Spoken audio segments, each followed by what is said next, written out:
Guys, so in this video, I'm going to talk really quick about the June 30th deadline to apply for student loan forgiveness. So let's get in this quickly.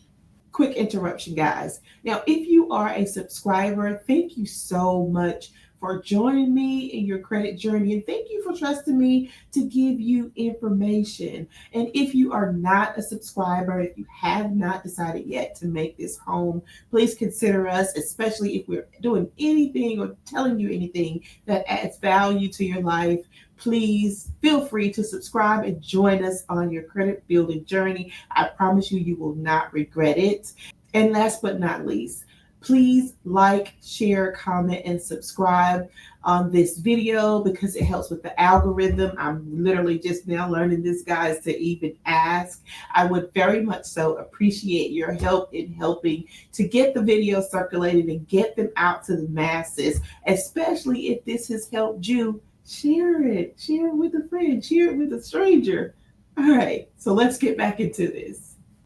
Now, I'm just going to jump right into the meat and potatoes of this thing. Now, the June 30th deadline to apply for student loan forgiveness, it's not exactly what you may think. So I'm going to do a little breakdown for you to give you a better idea of what it is so that you don't get your hopes up, because it's not all it's cracked up to be, even though there is still some factors in it that can help some people. Now, this is the deadline to actually consolidate federal loans like the Field loan or the Perkins loan, to consolidate them into a direct loan so that the past payments are properly counted toward forgiveness programs such as IDR, which is your income-driven repayment loans, and your PSLF, which is your public service loan forgiveness. Now, for an example, loan consolidation by June the 30th. Now, if you get this, for an example, guys, and I'm reading my notes here, the loan consolidation by June the 30th may ensure your past payments count toward forgiveness eligibility, but it doesn't grant automatic cancellation just because you apply. So let's get into this. Now, what actually is available now, right? The income-driven repayment adjustment from the Biden administration in January 2025 credits past eligible payments. No special deadline to apply, but must already be in a income-driven repayment plan, okay? Now, the public service loan forgiveness, which is the PSLF waiver, is active, allowing counting of past payments if you consolidate and certify employment correctly. Okay? Now, what you cannot do, let's talk about that real quick. No broad new forgiveness window, okay, exists that ends in June the 30th, 2025, offering mass loan cancellation. So there's like a lot of people or whatever saying that. I don't know if it's like clickbait or what, but it's annoying because it's misleading because it makes you think that, oh, I need to run and apply for loan forgiveness by June the 30th so they can forgive my loans, but that's not what they're even doing. So that's what you cannot do. The Supreme Court struck down early mass forgiveness attempts in Biden versus Nebraska on June the 30th, 2023. So that was done.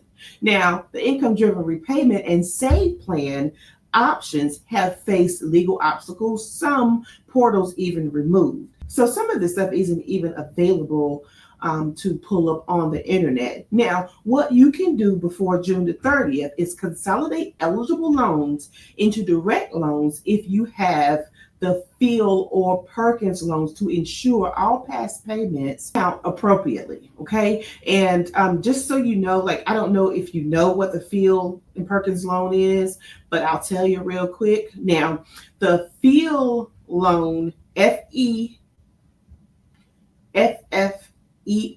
is Federal Family Education Loan. Now, it was operated from 1965 to 2010, that kind of thing. It was for subsidized Stafford loans, unsubsidized Stafford loans, all that kind of stuff.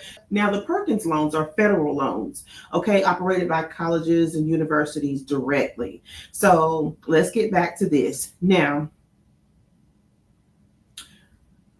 Another thing that you can do is enroll or review your income-driven repayment plan and certify employment for the PSLF if you work in qualifying public service.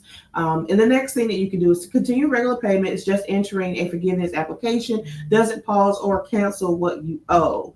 So lots of people are starting to get payment plans because with the collections, it does kind of take a little while to trickle down to where they're actually garnishing you.